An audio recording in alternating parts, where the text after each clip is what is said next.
Inspiring Sustainability podcast. My name is Adam Woodhall, and today I am delighted to have Richard Barker of Iona Capital joining me here.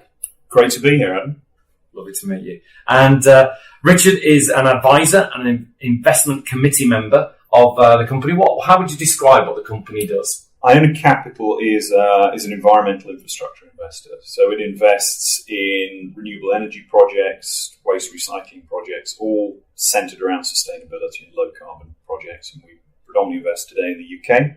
So it's all about making the UK greener and more sustainable. Yeah, great. And how I met Richard was he was giving a talk at a conference, which I found a really interesting one. And just recently, he's actually done a TED talk, which is a fascinating one. And some of the conversation in that we'll be talking about. And I'd recommend you, when you've listened to this today, to go and watch that TED talk as well. If you want to find out more about Inspiring Sustainability online, you can find us at inspiring-sustainability.com.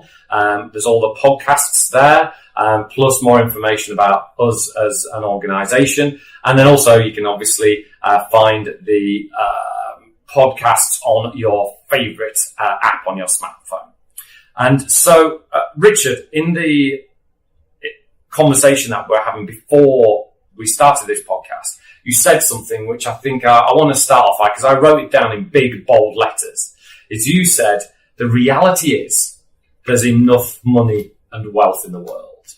And that was really interesting for me, because it might not seem that intuitive to people that there's enough money to solve the climate challenge that we've got here. So let's start off with what I think is a bit of a bombshell there.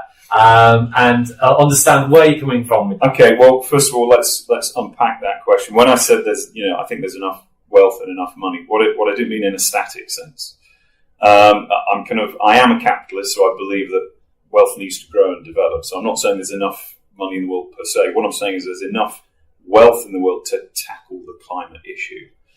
And by that I mean, we've got, the world's GDP is around $120 trillion a year, give or take a few tens of trillion, depending on the size of the black economy.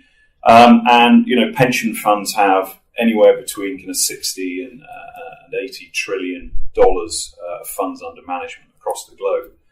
And if you look at some of the reports that talk about, in order to hit the Paris Accord 2-degree ceiling, we need to be investing $5 to $6 trillion a year in sustainable infrastructure, up from a current investment of around $3 to $4 trillion a year in infrastructure, which is what's going on at the moment. That is around a 3% change in global GDP investment. And it is absolutely within, the kind of envelope of how the current financial system works in terms of recycling and deploying pension fund monies, banking funds, and other bits and pieces. So this for me is when I hear people say, well, how are we going to tackle this problem and where's the money going to come from?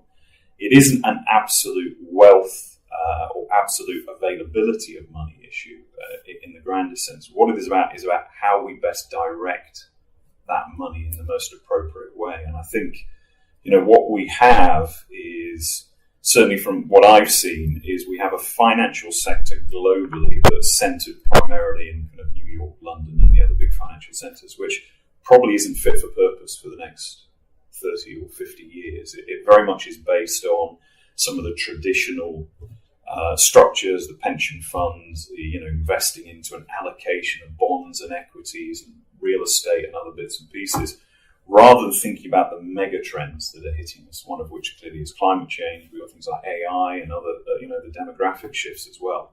And I think, a lot of the financial sector is not,